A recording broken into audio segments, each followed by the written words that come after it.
नमस्कार। प्रारंभ पर आप सभी का स्वागत है। मैं अवनीश। आज एक बार फिर हमारे साथ हैं व्यालोक पाठक जी। व्यालोक भाई, राम राम, नमस्कार। सबको जय सिया राम। जी, दर्शकों, आज फैसला आ रहा है 370 पे। और फैसला इसलिए आ रहा है, देखिए, फैसला तो इस देश की सबसे बड़ी संसद ने, यानी जो कानून बनाती है, कानून बिगाड़ती है, इस देश की नियामक है और सबसे सर्वोच्च संस्था है, देश का भविष्य निर्धारित करने वाली, उसने बना दिया है। उसने क्या बनाया? 370 को उसने खत्म कर दिया, 35 से कैपिटल ए को खत्म कर दिया। लेकिन हमारे देश की न्यायपालिका भी है, वो भी लोकतंत्र का एक स्तंभ मानी जाती है। वैसे स्तंभ तो पत्रकारिता भी थी, फर्जी रूप से थी, चौथा कभी नहीं था।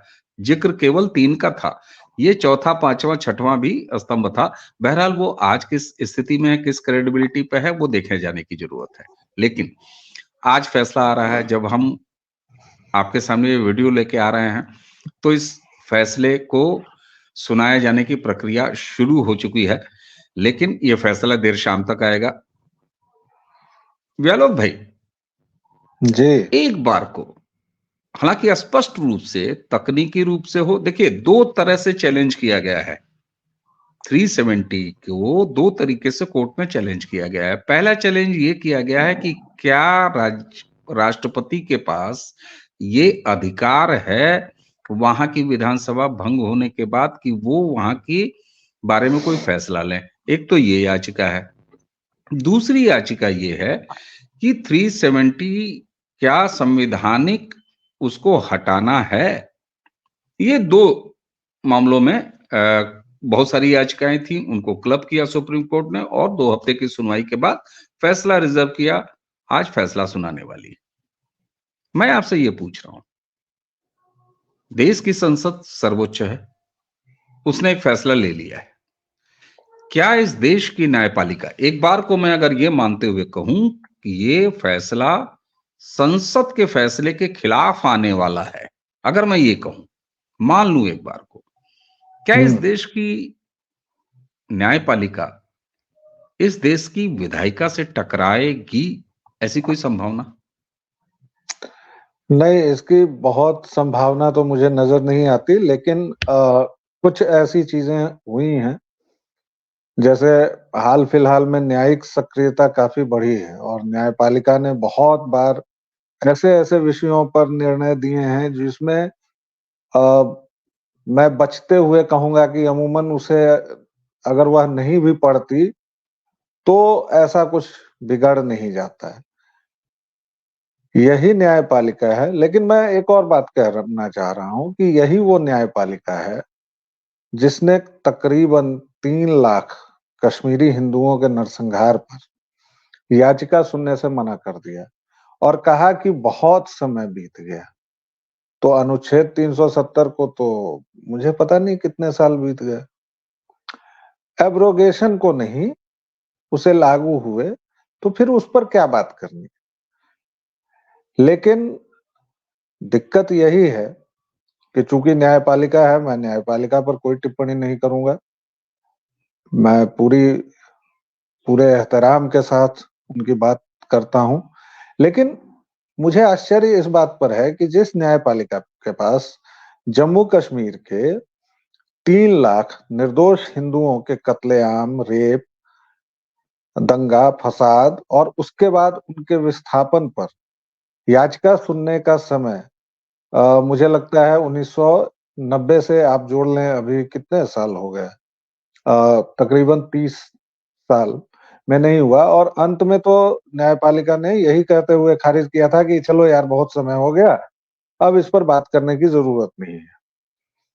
वही न्यायपालिका 25-26 तरह की याचिकाओं को क्लब करके, और एब्रोगेशन को बहुत टाइम नहीं बीता है, 2019 में एब्रोगेशन हुआ, उसके बाद याचिकाओं की जो महफिल सजनी शुरू हुई वो मुझे लगता है कि 4-5 महीने बाद ही शुरू हुई।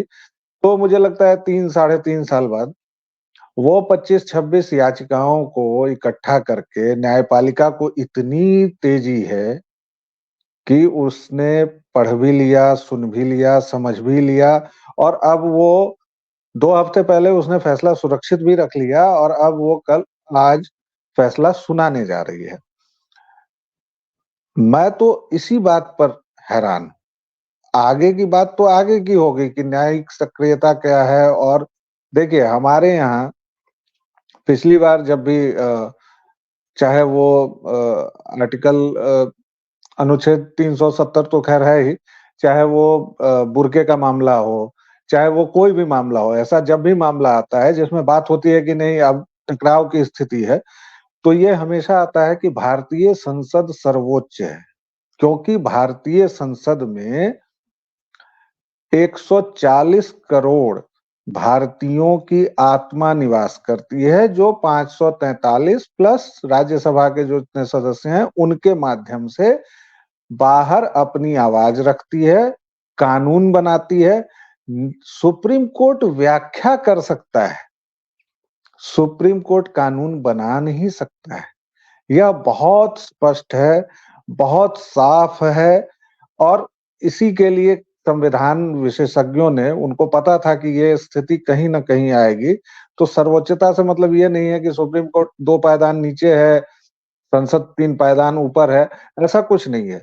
ये दोनों समांतर व्यवस्थाएं हैं, एक तरफ सुप्रीम कोर्ट है, एक तरफ संसद है, लेकिन आप उसे सरपास नहीं कर सकते हैं। इसलिए मैं जो सोच रहा हूँ, या मेरी जो कुछ वकील दोस्तों से बात हुई है जो सुप्रीम कोर्ट में ही बहस करते हैं या जो पैरोकारी करते हैं, या कुछ संविधान विशेषज्ञों से जो मैंने बात की है, उनका कहना है कि कुल मिलाकर सुप्रीम कोर्ट लंबी चौड़ी व्याख्या देगा और उसके बाद सरकार पर छोड़ देगा कि भैया तुमको जो करना था तुमने कर लिया, अब देख लो कि इस मामले में क्या कर सकते हो। इतना होने वाला है। बिल्कुल। और मैं इतनी देर से सिर्फ आपको टोक नहीं रहा था, ये सुन रहा था और सुनना चाह रहा था कि आपने अपने संवैधानिक जानकार मित्रों से क्या जानकारी जुटाई है। क्योंकि देखिए, दर्शकों के लिए व्यालोक भाई जब भी हम कोई बात लेके आते हैं, तो वीडियो चर्चा, मात्र वीडियो चर्चा के लिए ये हमारा उद्देश्य नहीं होता है। मैंने भी अपने कुछ संवैधानिक एक्सपर्ट लोगों से बात की, कुछ अपने मित्रों से बात की।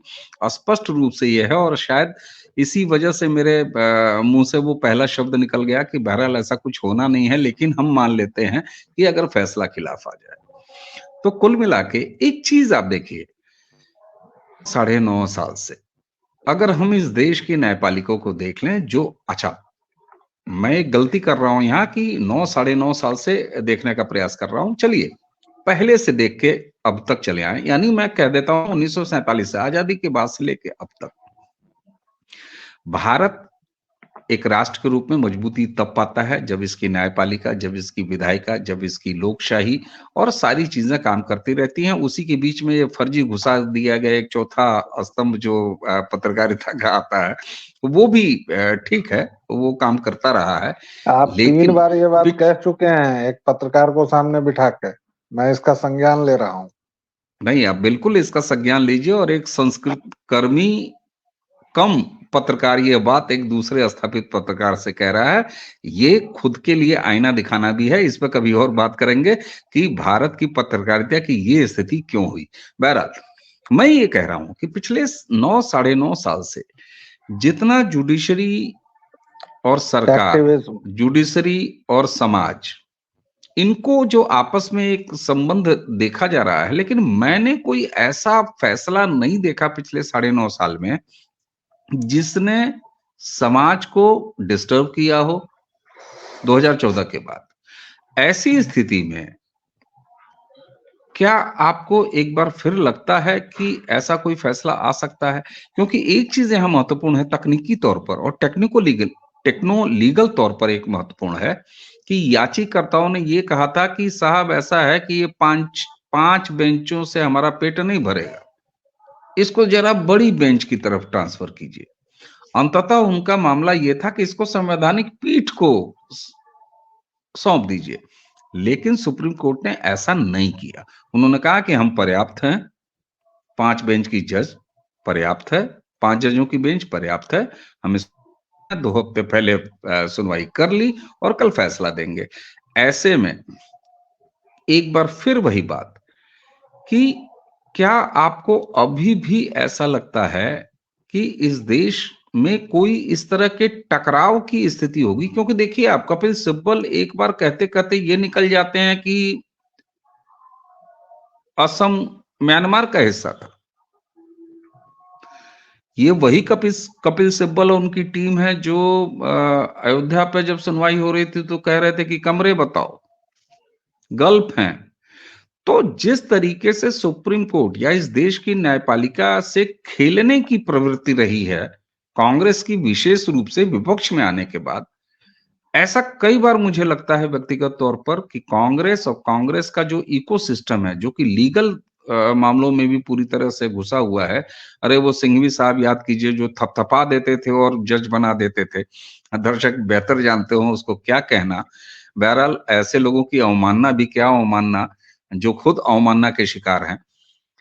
क्या आपको नहीं लगता है कि कांग्रेस जानबूझ के इस मुद्दे को कपिल सिब्बल के वाया कोर्ट तक ले गई और जबरिया एक लड़ाई लड़ रही है ताकि विधायिका और न्यायपालिका को आमने-सामने खड़ा करने की कोई स्थिति बन सके तो उसको मजा आएगा?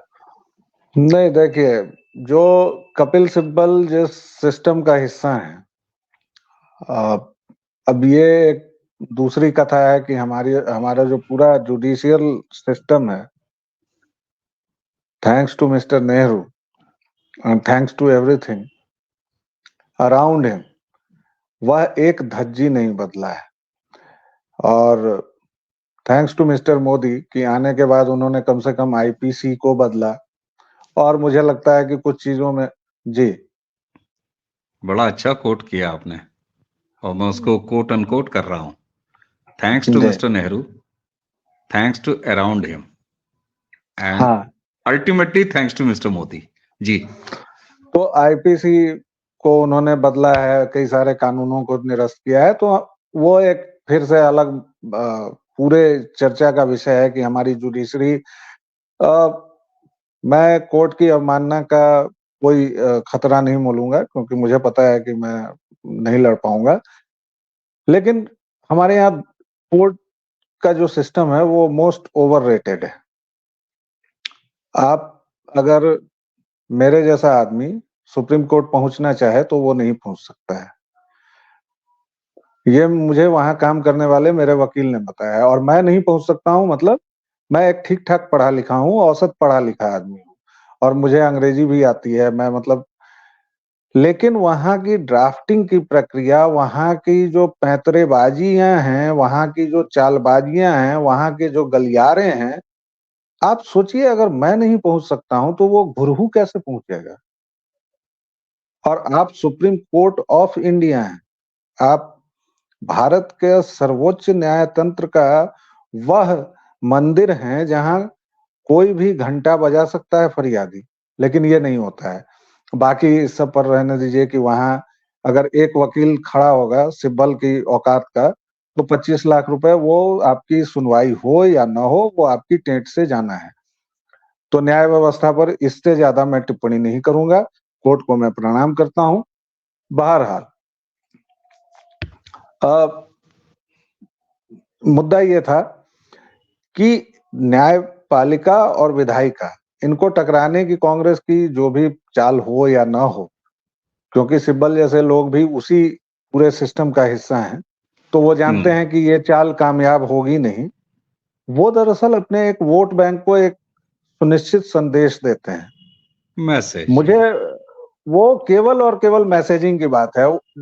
जिस वक्त वो फाइल कर रहे होंगे, आप देखिए ना, अश्विनी उपाध्याय को तो कई मामलों में डांट लगा चुका है कि आप केवल नाम के लिए आते हैं, जबकि अश्विनी उपाध्याय क्या कहते हैं भाई कि भाई बच्चे कम पैदा करने वाले कानून बना दो, भाई मंदिरों को दे दो। इसमें कोर्ट कहता है कि आप नामवर होना चाहते हैं, और ये अनुच्छेद 370 से इस देश का कौन सा ऐसा ऐसा कौन सा कितना परसेंट जनता इसकी प्रभावित होने वाली है, जो आप कपिल सिब्बल को या 25 लोगों को नहीं डांटते हैं, बल्कि आप 25 याचिकाओं को नत्थी करके ये कर लेते हैं। बहरहाल, कोर्ट पर कोई टिप्पणी नहीं। मैं बार-बार अपने दर्शकों और श्रोताओं को कहता हूं कि मैं माननीय कोर्ट की पूरी इज्जत करता हूं, पूरे एहतराम से उनकी बात सुनता हूं, और मैं उन पर कोई टीका टिप्पणी नहीं कर रहा हूं, मैं केवल ये बात कह रहा हूं कि ये मैसेजिंग की बात है। जैसा कि आज फारूक अब्दुल्ला ने, उनके फर्जंद उमर अब्दुल्ला ने, महबूबा बेगम ने और उनके तमाम साथियों ने, मीरवाइज ने, या जो भी जिंदा हैं, कुछ लोग जेल में हैं, उन्होंने तमाम अल्लाह का शुक्रिया अदा किया और यह फरमाया कि उनको उम्मीद है कि वो फतह याब होंगे। एक मैसेजिंग वहां गई, क्योंकि हुर्रियत तो मुझे लगता है कि पिछले 70 साल से राष्ट्रपति भवन और दिल्ली में जो प्रधानमंत्री का घर था उसका सरकारी अनपेड पेड दामाद ही बना हुआ था। हुर्रियत हो या उस तरह के जो एलटीटी वाले हों, वो जो एक काले कपड़ों वाला था आजकल जो वहां पाया जाता है तिहाड़ में, क्या नाम था उसका, यासीन मलिक, वो तो मनमोहन जी से मिलता था सीधे। तो दर्द तो बहुत है। वो एक सिनेमा में डायलॉग है ना कि जाने दो, तकलीफ हो रहा है, बोल लेने दो। तो ये बेसिकली ये बोल लेने का है और उस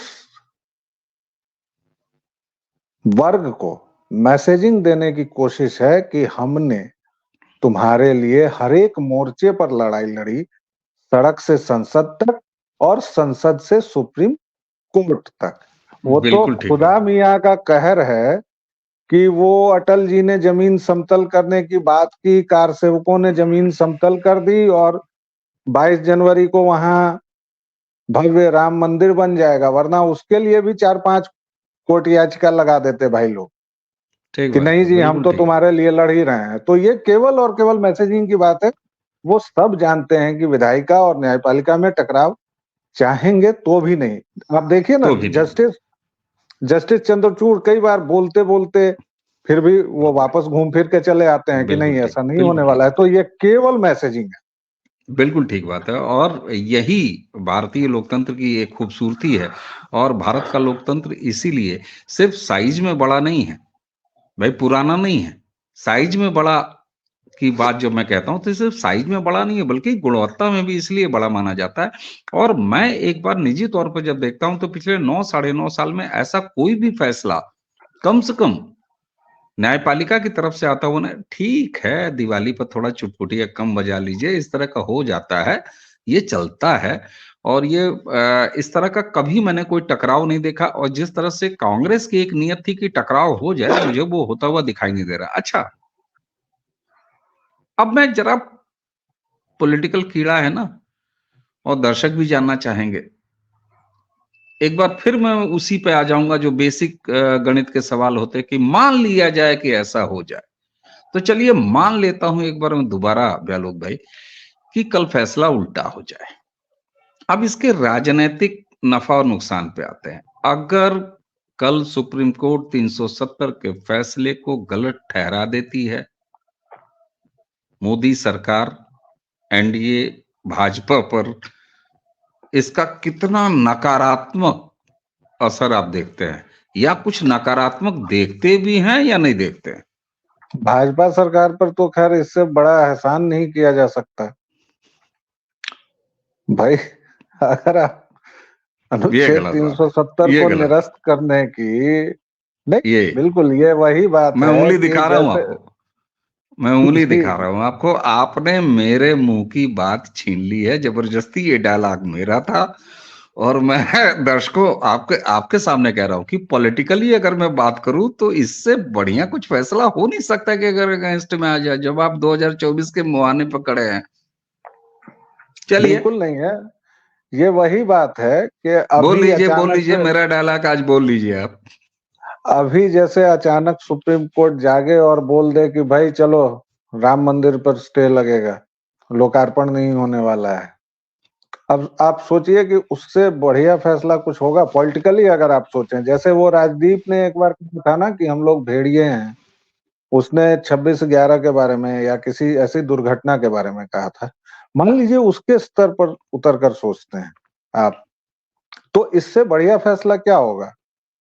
भाजपा सरकार है, 2024 में जाना है, मिस्टर मोदी को देश की जनता देख रही है, सुन रही है 9 साल से, और वैसे तो देख सुन रही है उनको न जाने कितने, लेकिन बिल्कुल पॉलिटिकल एरिना में जिसको कहते हैं, तो 2001 से तो चलिए वो बिल्कुल लेंस के नीचे है ना भाई।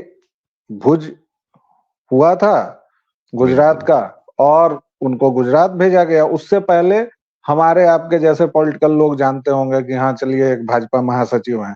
अभी भी भाजपा महासचिव कितने हैं, कितनों को पता होता है?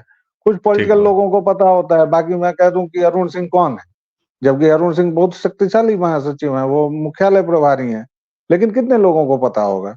तो उसी तरह नरेंद्र मोदी थे। हाँ ठीक है, उन्होंने रथ यात्रा में पूरा सरंजाम संभाला था। उनकी तब की तस्वीरें आज वायरल होती हैं तो बच्चे देख के कहते हैं अच्छा ये मोदी जी थे। तो वो लेंस के नीचे तो हैं, लेकिन अगले साल मार्च वार्च के आसपास चुनाव होगा, और दिसंबर में अगर ऐसा फैसला आ जाए तो मोदी जी बात तो मतलब कहेंगे कि चलो 2-4 किलो लड्डू भिजवा दो भाई जज साहबान के यहाँ। लेकिन ऐसा कुछ, मैं फिर से कह रहा हूं कि ऐसा कुछ होगा नहीं। सुप्रीम कोर्ट बहुत अगर करेगा बहुत सख्ती से, तो वो ये फैसला लेगा, वो व्याख्या करेंगे। आपने जो शुरू में 2 पॉइंट बताए थे, मैं फिर से दोहरा दूं, और इसी के साथ मैं इस बात को समाप्त करूंगा अपनी, मतलब इस मुद्दे पर, कि भाई आपने संवैधानिक दायरे की समीक्षा की क्या? क्या 370 अनुच्छेद जब खत्म हुआ तब आपने बात की क्या? उसमें संविधान लिखा हुआ था क्या? तो आपको सलाह है, आप इसकी समीक्षा कीजिए, एक कमेटी बनाइए, या जो भी सांसदों की, या जो भी करना है, बॉल वो पुनः संसद की कोर्ट, संसद के ही पाले के में पाले में आ डालेगा जाएगा। कोर्ट। बिल्कुल एकदम जो साफ साफ ब्लैक एंड व्हाइट आप कहेंगे कि नहीं ये गलत है, इसको फिर से बहाल करो, ऐसा ये कुछ नहीं सब होगा। मतलब ये सब मतलब विषधर राहुल और उनकी टोली के लोग दिन में फूंक लेंगे तो सोच सकते हैं। सुप्रीम कोर्ट ऐसा कुछ भी नहीं करेगा।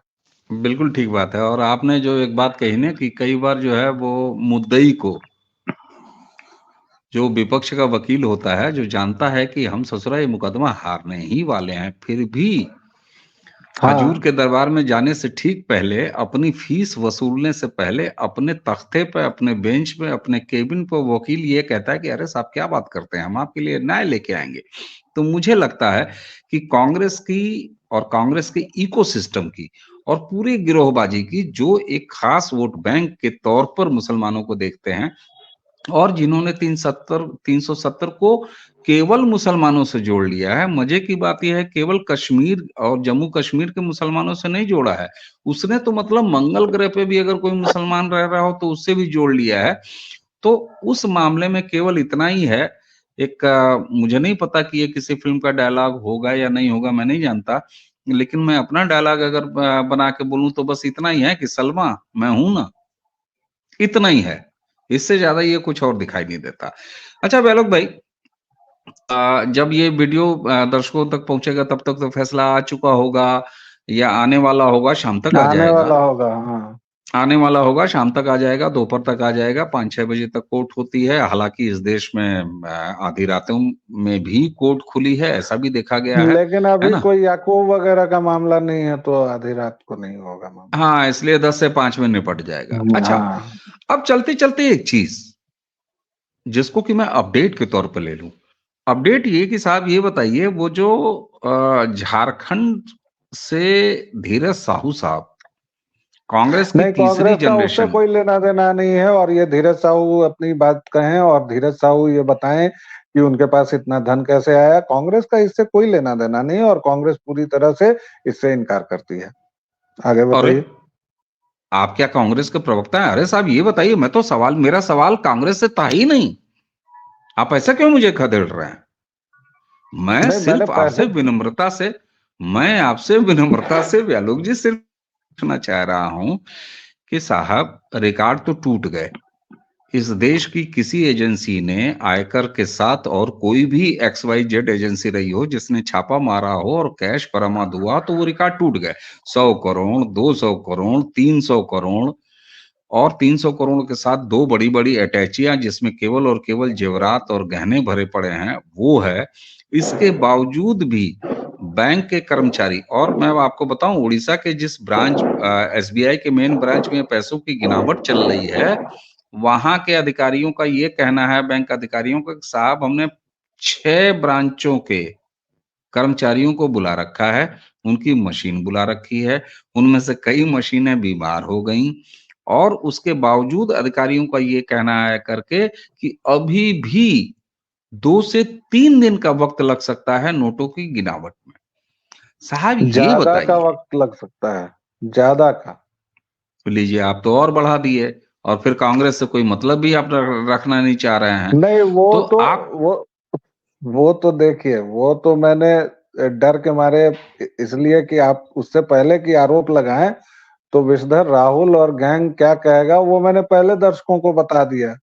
बाकी आप सवाल दूसरी तरफ ले गए तो मैं दूसरी तरफ से जवाब दूंगा, बताइए। नहीं, सवाल है ही नहीं, हम तो खाली आपसे ये पूछ रहे हैं कि भैया ये गिनती नहीं, कब पूरी कितने, होगी। नहीं अभी नहीं पूरी होगी, क्योंकि लास्टली मतलब अभी जब हम लोग बात कर रहे थे तो देखिए कुल मिला के जो उनके पास बैग्स निकले थे वो 300 करोड़ वन से, ऊपर हो गया है। नहीं नहीं 300 करोड़ तो कब ऊपर हो ही गया है। मैं बैग्स की संख्या बता रहा हूँ, 175 बैग्स में अभी तक 100 नहीं पहुंचा था आंकड़ा, मतलब उसमें कुछ कम था। करीबन 70-75 बैग्स की गिनती हुई है, तो उसमें अगर 300 है तो आप सोच लीजिए कि मामला कम से कम 500-600 करोड़ तो जाएगा ही। ये केवल उस जगह के 175 जो बैग्स मिले हैं। अभी ज्वेलरी, जायवरात, जो निवेश है, फलाना है, इस सब पर मैं बात नहीं कर रहा हूँ। मैं केवल कैश की बात कर रहा हूँ, हार्ड कैश की। वह संभावना है कि 1000 करोड़ से ऊपर चली जाए, चलिए, और जब अधिकारी निवृत्त हो, मिनिमम 3-4 दिन तो लगेंगे ही, हो सकता है 1 सप्ताह बाद जब वो फाइनल रिपोर्ट बनाए 150-200 या 1000 पन्नों की कि क्या क्या, क्योंकि एक एक सामान आप जानते वो तो होंगे कि फर्द जब भी बनती है ना, वो तो फर्द बनती है। आयकर आयकर की जब भी छापेमारी होती है तो वो जो बनता है, कोई वो छापेमारी जब, बंद होती है तो पूरी फर्द बनती है। हाँ तो वो जब पूरा फाइनल निकलेगा तो अनुमान है कि 10,000 करोड़ का मामला बड़ी अच्छी बैठ बात है, सकता है। बहुत अच्छी बात है। और मुझे लगता है कि INDI alliance, so called INDI alliance का जो मेन अड्डा, उस पर हाथ पड़ गया है, और वो सामने आ रहा है, तो वो 10,000 क्या 20,000 करोड़ भी हो सकता है। बहरहाल ईश्वर करे, और मैं ईश्वर से प्रार्थना करता हूं कि उन मशीनों को वो शक्ति दे कि वो नोटों को लगातार गिनती रहें, उन सुनारों को वो ताकत दे, वो हुनर दे, वो अता फरमाए वो हुनर, कि वो उसके 24 कैरेट, 22 कैरेट, 70 कैरेट होने का अनुमान लगा सके। तो दर्शकों, आज की दो बड़ी खबर, और आज की दो बड़ी खबर क्या, पहली खबर तो ये कि 370 पर सुप्रीम कोर्ट का फैसला जो आ रहा है आज, वो कैसा होगा। हमारा अनुमान ये है कि इस देश की सर्वोच्च संस्था, नियामक संस्था, संसद से कहीं भी टकराने नहीं जा रही है सुप्रीम कोर्ट, इस देश की न्यायपालिका। और इस देश ने, इसकी संसद ने 370 अगर खत्म किया है, उसके असर दिख रहे हैं, उसके लोकतांत्रिक असर दिख रहे हैं, उसके डेवलपमेंटल असर दिख रहे हैं, उसके सांस्कृतिक असर दिख रहे हैं। तो ऐसे में सुप्रीम कोर्ट का फैसला, हमें उम्मीद है कि 370 हटाने के पक्ष में आएगा। लेकिन अगर कहीं कुछ होता है नेगेटिव, तो राजनीतिक रूप से फैसला निश्चित रूप से एनडीए और नरेंद्र मोदी के साथ जाएगा, और इतना बड़ा फैसला होगा तब तो हम ये कहेंगे कि साहब सब मिले हुए हैं, और ऐसे में ये भी कहना बन जाएगा कि मिलाड भी मिले हुए हैं। तो 2024 के मुहाने पर ऐसा कोई खतरा दिखाई नहीं दे रहा है, और उसी के साथ धीरज साहू साहब के नोटों की गिनती भी नहीं पूरी हो पा रही है। लेकिन व्यालोक भाई को छोड़ना तो पड़ेगा, क्योंकि नोटों की गिनती कई दिन, इन्होंने तो कहा तो 1 हफ्ता, तो इनको लगातार 1 हफ्ता पकड़ना पड़ेगा। तो दर्शकों, आइए आज की चर्चा यहीं खत्म करते हैं, समाप्त करते हैं। व्यालोक भाई को धन्यवाद देते हैं। व्यालोक भाई, आप नोट गिनते रहिए, सपनों में भी नोट गिनते रहिए और प्रयास कीजिए कि जल्दी नोट गिना जाए और कल आज शाम तक या दोपहर तक फैसला भी आ जाएगा। तो इसी के साथ दर्शकों, हमें और व्यालोक जी दोनों को आप आज्ञा दीजिए। आप सभी को बहुत बहुत नमस्कार, प्रणाम। और दर्शकों, आज इस वीडियो में पहली बार आपसे एक अलग सा निवेदन कर रहा हूं। आपने प्रारब्ध को बहुत प्यार दिया है, बहुत स्नेह दिया है, बहुत आशीर्वाद दिया है। प्रारब्ध ने अब अपने YouTube चैनल पे मेंबरशिप का ऑप्शन खोल दिया है। 89 रुपए का मेंबरशिप है मासिक। यदि आपको लगता हो कि आप प्रारब्ध को सपोर्ट करना चाहते हैं, इस राष्ट्रवादी आंदोलन को आगे बढ़ाना चाहते हैं, ऐसी चर्चाएं लगातार देखना चाहते हैं, तो आप कृपया जाके उस सब्सक्रिप्शन को भी सब्सक्राइब करें।